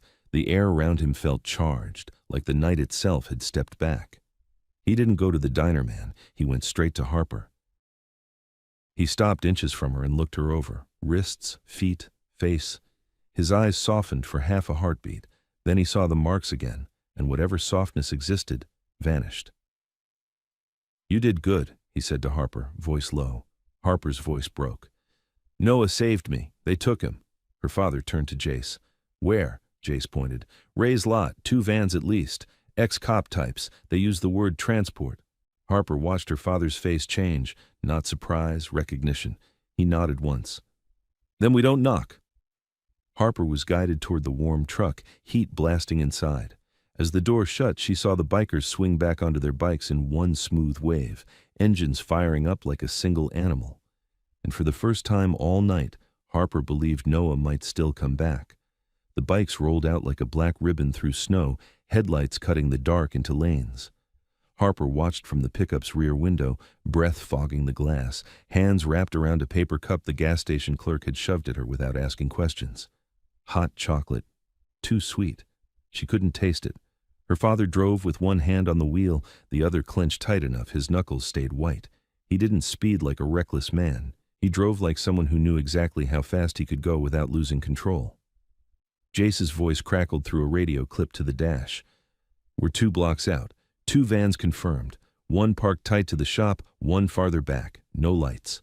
Harper's throat tightened. "Noah's in there," she whispered. Her father didn't look at her. "He will be when we get there." The pickup turned off the main road and killed its headlights before the last bend. The bikes did the same in staggered silence, coasting, engines low. Snow fell heavier, thick enough to blur outlines. For once, the weather was on their side. They stopped 100 yards out, behind a line of bare trees. From here, Ray's lot was a dim smear of shapes: fence, scrap piles, the mechanic building, and the trailer. Harper could just make out the darker block of a van near the shop. Jace climbed into the pickup window line, leaning in. "We go quiet. 2 teams. One takes the trailer, one takes the shop and vans. Nobody breaks formation." Her father's eyes stayed flat. "If they move him?" Jace held his gaze. "Then we stop them from leaving." Harper's hands shook. "They have guns." Jace glanced at her softer for half a second. "So do we. But we don't shoot first in front of you. You stay in the truck. You hear me?" Harper wanted to scream no, wanted to run with them, wanted to grab Noah with her own hands so she could prove she wasn't just a girl people carried from place to place. But her feet throbbed, her wrists burned, and the memory of the flashlight in the culvert still lived under her skin. She nodded. The truck door opened. Cold rushed in. Men moved out like shadows, spreading, using scrap piles for cover. One rider stayed with the pickup, watching the road behind them. Harper pressed her forehead to the window and watched the club become pieces of the dark. A hand touched her shoulder, her father's, brief. "You did the right thing," he said again, quieter this time. Then he shut the door and disappeared. Silence, then movement, a faint clink of metal, a boot scuff, someone near the trailer side, another set near the shop. The lot was holding its breath. Then a voice, too loud in the stillness. "Hey, who's there?" A flashlight snapped on and swept. It caught a biker for half a second. Everything broke. Engines roared to life in a sudden wave, not to charge in blindly, but to drown out radios, to flood the lot with noise so the men inside couldn't coordinate cleanly. Headlights flared. Men moved fast, controlled, cutting lines. Harper saw one of the van's side doors jerk open. Someone tried to run. A biker tackled him into the snow, hard. The trailer door flew open and Lorna stumbled out, hands raised, yelling something Harper couldn't hear over the engines. Two bikers moved around her, protecting her without touching her, pushing past to the porch. The mechanic building's back door burst open and a man bolted out, hood up, face down. Another biker slammed him into the side of the building, pinned him there, wrenching his arms behind his back. Harper's stomach turned. They were everywhere. They'd owned the lot from the second they arrived. Her father moved toward the van closest to the shop. He didn't run. He walked straight, shoulders squared, like the snow should have gotten out of his way. Two bikers flanked him, weapons low but ready. The van's driver's door opened. A man stepped out with hands raised, trying to smile. Hey, this is a misunderstanding. We're contracted. Court orders?" Her father didn't answer him. He went to the side door. It was locked. He nodded once to Jace. Jace lifted a tool, something heavy and short, and struck the lock in one clean motion. Metal snapped. The door slid open. Harper's breath stopped. Inside, it smelled like bleach and cheap cologne and old sweat. The cargo space was lined with gray padding like it was meant to look safe. Straps hung from the wall. A cooler sat in the corner. A stack of forms clipped to a board. And in the center, on the floor, Noah, zip-tied, ankles too. Bruise blooming along his cheekbone, his eyes open but unfocused, like he'd been staring at the same patch of metal for too long. For a second, Harper couldn't move, couldn't breathe. The world narrowed to the shape of him. Then Noah's eyes shifted, catching the light from the open door, and he blinked like he couldn't believe what he was seeing. His gaze found Harper through the pickup window. His mouth moved without sound. "You ran."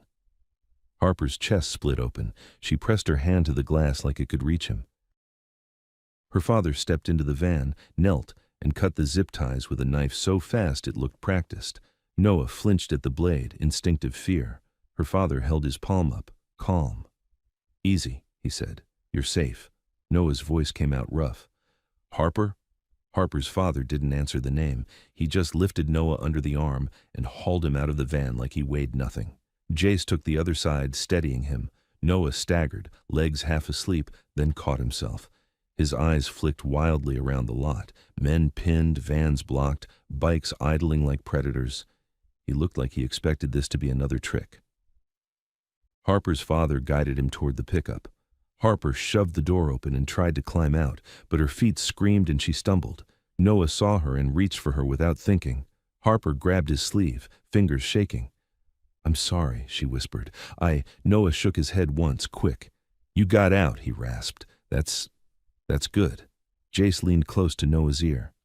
"You can tell us everything later, right now. Names, faces. Who's in charge?" Noah swallowed, eyes flicking to the trailer. "Warm voice," he said. "He talks like a social worker. And there's another guy, shooter, stupid. The warm one's smart." Her father's eyes narrowed. "He here?" Noah tried to focus. "I heard him on the radio. He said, 'Contain.' He was outside at one point." Jace turned, scanning. "Find him." Two bikers moved instantly toward the mechanic building, checking doors, corners, shadows behind scrap piles. One yanked open the second van's door. Inside, more forms, sedation patches, burners, a small case of zip ties, a duffel with kids' clothes, cheap donated, still with tags like it was meant to look charitable. Harper saw it and her stomach lurched. They weren't just taking her, they were set up to take anyone. A biker held up a clipboard. "Look at this. Forms labeled intake, blank spaces for name, age, risk level, a box for run, a line for transfer destination that wasn't a real address, just a code. Another biker swore. "There's a list." Harper's father's jaw tightened. "Get everything. Phones, paperwork, plates." Someone shouted from inside the mechanic building. "Back office is wiped. Hard drives are gone." Jace's head snapped up. "Gone how?" "Cables cut," the biker called back, like they knew. Harper's father stared at the mechanic building, eyes cold. "Then the smart one isn't here." Noah's knees buckled suddenly, delayed shock hitting him. Harper and Jace caught him before he went down. Noah's breath hitched, and for the first time he looked like a kid again, thin, shaking, exhausted. Harper whispered, "We got you." Noah swallowed hard and nodded once like he couldn't afford to believe it fully. In the lot, Lorna stood near the trailer, face tight, watching bikers zip-tie the men they'd caught. She lifted her phone, already recording plates, faces, anything that might survive once the story tried to rewrite itself again. Jace crouched beside Noah. "You stay with Harper. You're not going back in a van, you understand?" Noah stared at him, then at Harper, then at the bikes. "Who are you?" Jace's mouth tightened. "Family." Harper's father straightened, eyes still scanning the dark edges of the lot where the smart man might be watching from somewhere safe. "We won tonight," he said, voice low, "but they already moved the proof." Harper felt the snow keep falling, soft and endless, hiding tracks, erasing trails. And she realized the worst part wasn't what they found in the vans. It was what wasn't there. Noah woke up to warmth that felt wrong. Not because it wasn't good, because it was unfamiliar. A clean room, a heater ticking, a blanket that didn't smell like other people's fear. For the first minute, his body didn't know what to do with it, so it tried to turn it into danger. His hands twitched like zip ties were still biting. His shoulder jerked, ready for a grab that didn't come. Then he heard voices outside the door. Low, controlled. Men who didn't whisper because they were scared. Men who whispered because they were planning. Harper sat on the floor by the bed, back against the wall, knees pulled up. She'd changed clothes. Her hair was still damp. Her wrists were wrapped with real bandages now, not Noah's torn shirt. When she saw his eyes open, she didn't smile. She just exhaled like she'd been holding her breath since the ditch. "You're awake," she said. Noah's throat felt like sandpaper. "Where are we?" "Clubhouse," Harper said. "In the back rooms. My dad said you're staying here until—" She stopped, as if there wasn't a word safe enough to finish the sentence. Noah pushed himself up and immediately regretted it. His fingers tingled, blood returning. His head throbbed. He looked at Harper's wrists again. The bruises were darker now, ugly and real. "You got out," he rasped. Harper's eyes flicked down. "You got taken." Noah didn't know what to say to that, so he didn't. Silence was safer. The door opened without a knock. Jay stepped in with another man behind him, older, leaner, face hard like it was carved from the same stone as Winter. Not Harper's father. Different. This one had eyes that didn't waste motion. "This is Rook," Jay said. "He handles problems." Rook didn't look at Harper. He looked straight at Noah. "You remember faces?" Noah's stomach tightened. "Some," Rook nodded once. "Good. You're going to describe them, every detail, while it's fresh." Noah swallowed. "The one who talks, he sounds like a caseworker, warm."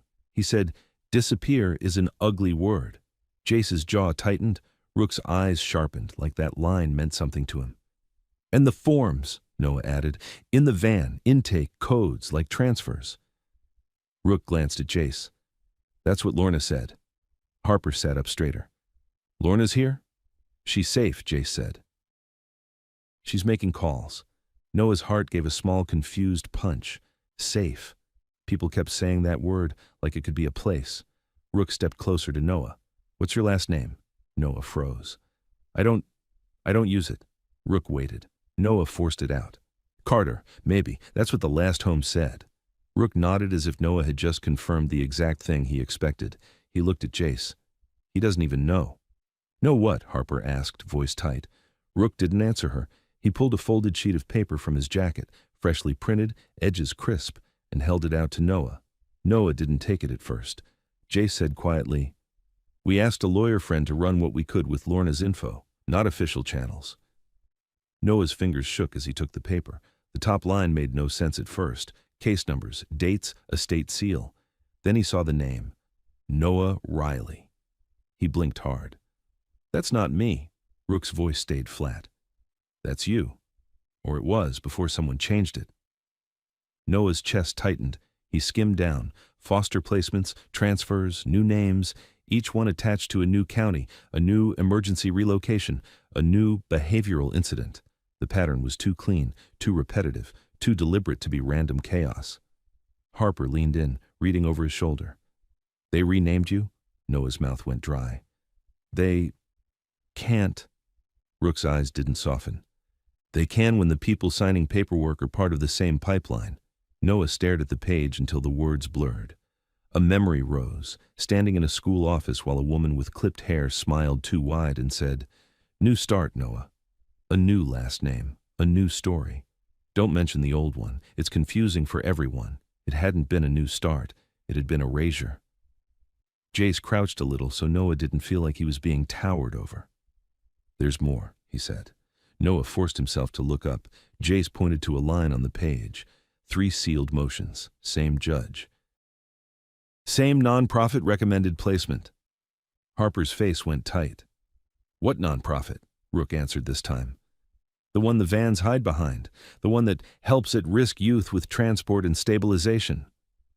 Harper's stomach dropped in her eyes. "That's what they said to me," Rook nodded.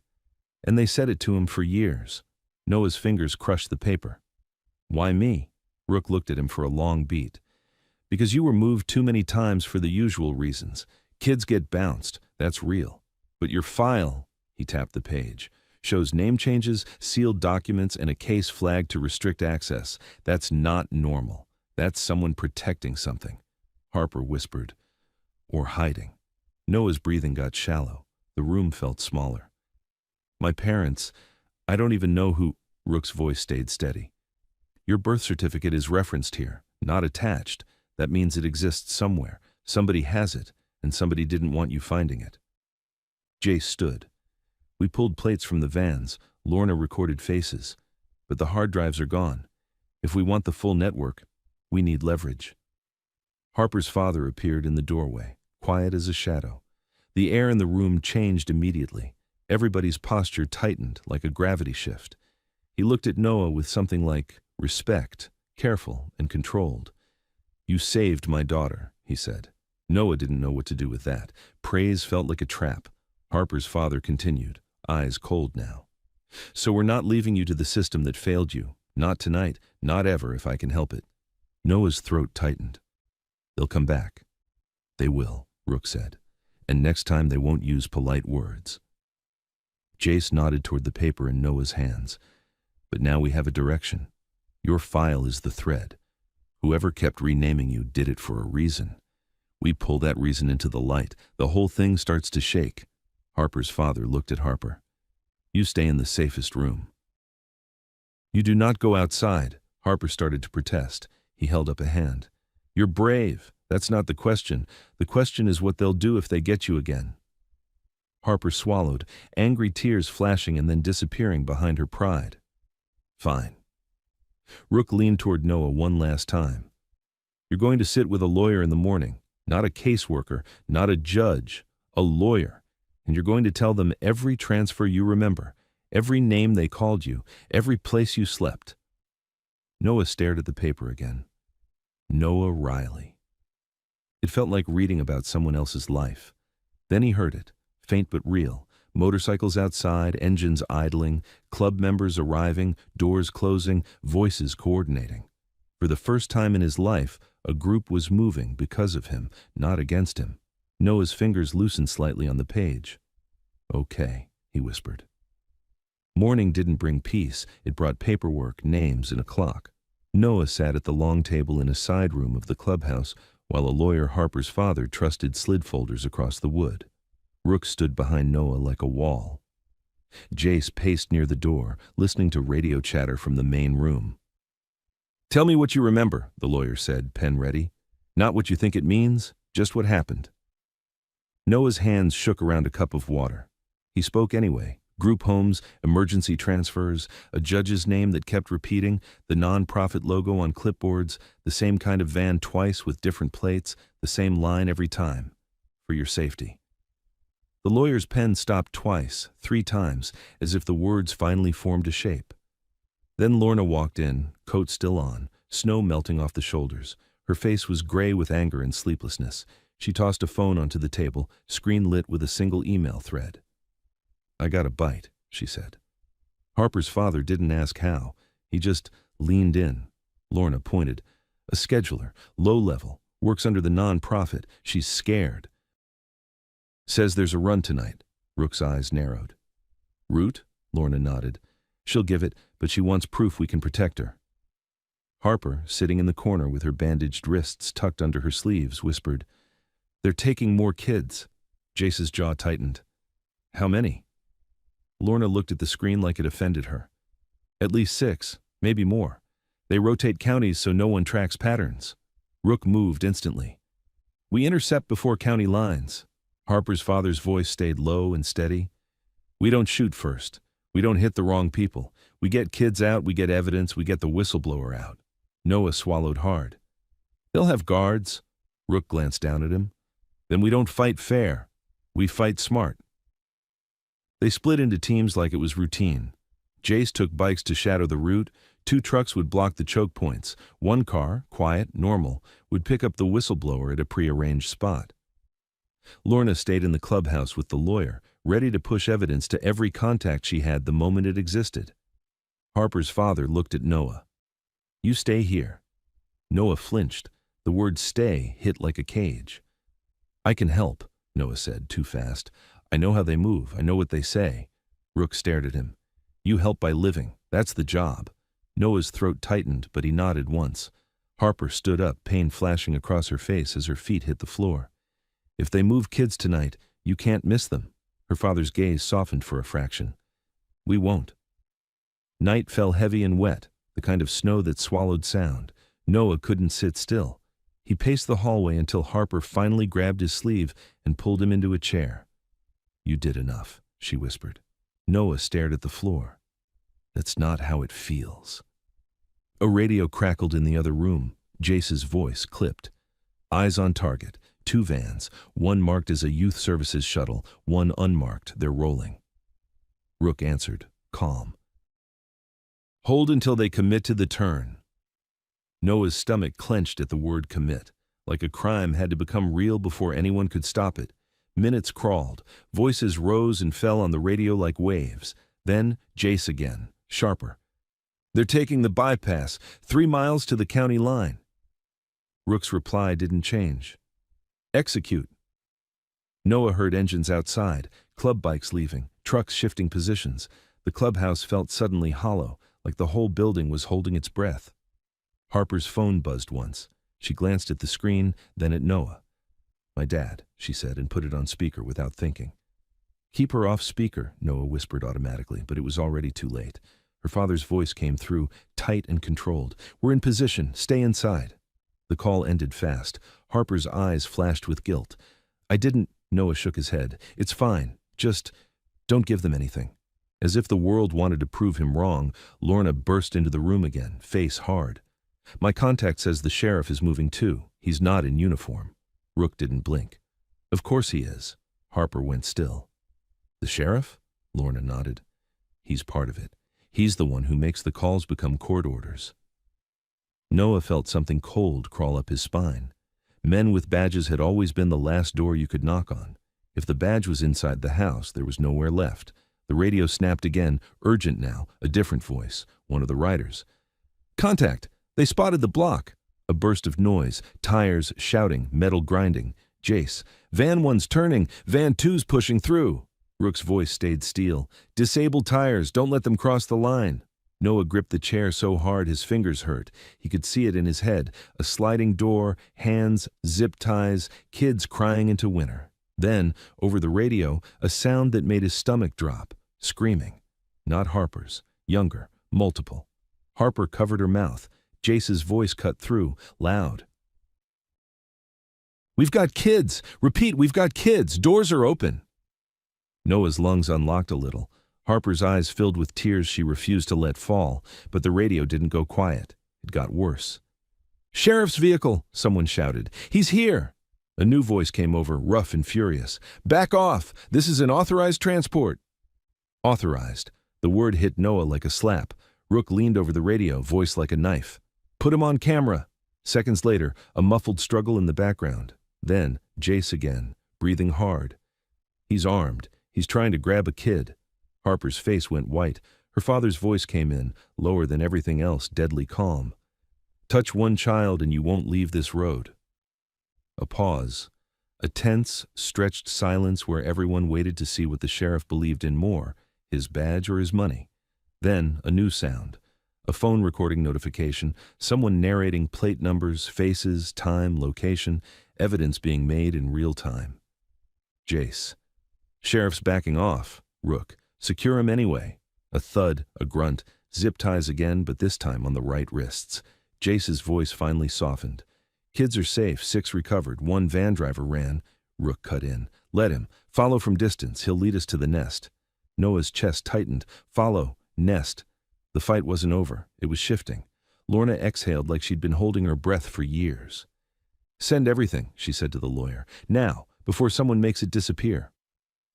The lawyer's hands moved fast. Emails, uploads, calls. Harper stared at Noah, voice barely there. "They got the kids out." Noah nodded once, but he didn't feel relief yet. Not fully. Because he understood something now. The scariest people weren't the men with zip ties. It was the ones who could call it help and make the whole town believe them. By the time dawn bled gray over the trees, the story was already out, not the version written on missing juvenile bulletins. Not the version that turned bruises into behavioral incidents. A new version, raw, time-stamped, filmed from 3 angles with plate numbers spoken out loud and faces caught in headlights. Noah sat on the clubhouse steps with a blanket around his shoulders, watching men come and go like he was still trying to understand that none of them were coming for him. Radios crackled, phones buzzed. Someone inside was arguing with a reporter. Someone else was arguing with a lawyer. The world had woken up, and it didn't get to go back to sleep. Harper sat beside him, wrapped in an oversized hoodie, hands tucked under the sleeves to hide her wrists, even though everyone had already seen them. "You okay?" she asked. Noah stared at the snow piled along the lot's edge, stained with tire tracks. "I don't know," he said honestly. "I keep waiting for somebody to say it was a mistake." Harper swallowed. "My whole life people told me my dad was dangerous, and last night I watched dangerous keep me alive." Noah didn't answer. He didn't know what to do with the idea of danger used for protection. The clubhouse door opened, and Harper's father stepped out. His face looked older than it had the night before, like anger finally cost him something. He crouched in front of Noah, level with him. "We got statements from the kids we pulled," he said. "We got video of the sheriff at the scene. We got evidence from the vans, enough to force outside eyes." Noah's throat tightened. "Force who?" "State investigators," he said, "and federal, if the right strings pull. The sheriff thought his badge was a shield. It isn't anymore." Noah's stomach twisted. "They can still rewrite it." Harper's father nodded once, like he respected the fear because it was earned. "They'll try." Behind him, Jace came out carrying a paper bag. He handed Noah a breakfast sandwich like it was no big deal. Noah took it and stared at it a second too long, waiting for the catch. "No catch," Jace said, reading his face. "Eat." Noah ate because his body demanded it. The first bite made him dizzy. Warm food hit his stomach like a slap. He chewed fast like someone could take it away. Rook appeared next, phone to his ear, expression blank. He ended the call and looked at Harper's father. "Whistleblowers in protective custody. Lawyer forwarded the files to 3 separate outlets and 2 agencies. If someone tries to bury it, they'll have to bury the internet." Harper let out a breath that sounded like it hurt. "So it's over?" Rook's eyes slid to her. "No, it started." He turned to Noah. "You remember what you said last night, about your file?" Noah swallowed. "The names?" Rook nodded. "We pulled something bigger this morning." Noah's chest tightened. "What?" Rook held out a sealed envelope, thick paper, official looking. Noah's hands went cold just looking at it. It came from an attorney's office in another county, Rook said. A box that was supposed to be destroyed last year. Someone didn't destroy it. Noah stared at the envelope as if it might explode. Why would they give it to you? Rook's mouth tightened. Because your name is now attached to a video that's already everywhere. People get brave when they think the tide has turned. Noah glanced at Harper. She watched him like she was afraid he'd disappear if he opened it. Harper's father spoke quietly. You don't have to open it now. Noah's fingers gripped the edge anyway. He'd spent his whole life being told not to ask. Don't dig, don't complicate, be grateful, be quiet. He broke the seal. Inside was a photocopy of a birth certificate and a single-page memo. Noah's eyes landed on the name first. Not Noah Carter. Noah Riley. His chest went tight like the air had been sucked out of the world. He read the memo. His hands started shaking halfway down. It wasn't a love story. It wasn't a secret Prince story. It was uglier. It said his original case was flagged after a critical incident involving his biological father, an employee connected to the very nonprofit now under scrutiny. It said Noah was moved and renamed repeatedly to prevent identification and contact, signed off by a judge whose name Noah had heard too many times in too many offices. His father hadn't been protecting him. They'd been protecting themselves from him. Noah blinked hard, trying to make the words stop moving. Harper whispered, Noah? Noah's voice came out thin. They changed me on purpose. Harper's eyes filled. Because you could expose them. Noah stared at the paper until his vision blurred. All the times he'd been told he was a problem. All the times he'd been too difficult. All the times adults smiled and said new start, like they were handing him a gift. It hadn't been a gift. It had been a muzzle. Rook's voice stayed steady. That memo is enough to crack sealed records if we get the right judge. It ties your file to their operation. It makes you evidence. Noah flinched at that word. Evidence. Harper's father said, it also makes you protected. Because now if you vanish, it's not just a sad foster story. It's obstruction. Noah's hands tightened around the certificate. So what am I now? Jace exhaled, then shrugged like he was trying to make it simple. You're a kid who did something good, and you've got people who don't forget that. Noah's throat tightened. He didn't trust comfort. Comfort was what people used to lower your guard. But this didn't feel like comfort. It felt like a wall behind him. A truck rolled into the lot and stopped. A woman stepped out, sharp suit, tired eyes, the kind of person who spoke in courtrooms. She nodded to Harper's father, then glanced at Noah. That's him? She asked. Rook nodded. That's him. The woman walked up and crouched in front of Noah like Harper's father had, making herself smaller so he didn't feel trapped by her height. Noah Riley, she said. I'm here to represent you, not the state, not the county, you. Noah stared at her. Why? She didn't lie. Because you're in danger, and because you deserve someone in your corner who's paid to fight. Paid to fight. Noah almost laughed, but it came out as a shaky breath. Harper's father stood. We're filing emergency guardianship today, he said, voice low. Temporary. Until Noah chooses what he wants.